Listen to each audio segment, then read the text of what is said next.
Agora a gente está no módulo final, na 2.3 do módulo 2, e é um momento para se falar sobre refatoração, correção de bugs, com evidências, é claro, da correção, e gerar testes que realmente atestem a correção. Para começar o trabalho de refatoração, o mais adequado é que você envie testes existentes. Se houver, claro, porque muita codebase por aí não tem nem 30, 20 a 10% de cobertura de teste, porque é full go horse. Mas você ainda consegue enviar, por exemplo, o estilo de codificação esperado, os namespaces, os patterns que você está usando, e por último, se houver, você consegue mandar a lista de mudanças, né? Se você tiver a lista de mudanças, então você cria a sua, com as justificativas das mudanças. Algo do tipo, refatore esse código para reduzir a complexidade ciclomática e explique cada mudança. Agora falando sobre a parte de bugs, né? Na parte de bugs, o mais interessante é, obviamente, você incluir a stack trace e a entrada que reproduziu o erro. E também, de preferência, as versões da biblioteca, se você usa alguma. Normalmente, quase sempre dá para resolver o erro, o problema, com só a stack trace. Mas nesses casos, eu acredito fielmente que você não precisaria de um modelo para corrigir o problema se você consegue ler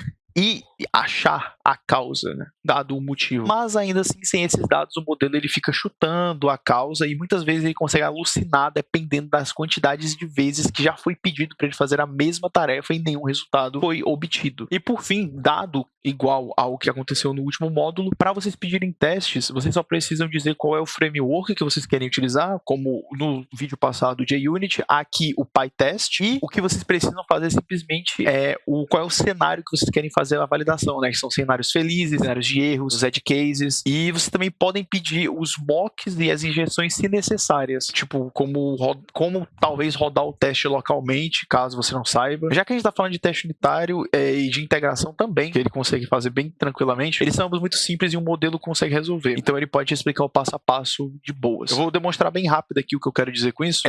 Isso aqui é um código em Python, extremamente simples e besta, onde eu defino a variável A e eu printo a variável B que nunca foi definida e ele me dá esse name error lindo aqui. Isso é uma forma de é um dos jeitos que você pode fazer para tentar corrigir o problema que foi gerado por uma má codificação. Se vocês só derem para o modelo, ele resolve isso aqui como se não fosse nada, é um problema supérfluo. Se você quer botar B, ele vai B, ele te dá várias opções. Mas, por exemplo, tem erros mais chatinhos que só lendo o stack trace você não vai encontrar direto. Como, por exemplo, isso aqui é um exemplo de um Fibonacci recursivo, mas dado que o Fibonacci tem uma quebra na lógica, quando eu rodar esse print, ele vai me acusar de recursividade infinita. Ele me deu um recursion error e ele fala aqui, max recursion depth exceeded. Eu passei o máximo possível das profundidades de exceção. Nisso também é um erro que a inteligência artificial consegue resolver com mais facilidade e é um erro que é até aconselhado que ela resolva, porque aqui já seria um código que você teria que quebrar muito a sua cabeça para resolver se você não percebesse que isso aqui está invertido. Ele deveria ser assim. Mas só com isso aqui ela consegue resolver, ela vai encontrar o erro em 2 segundos.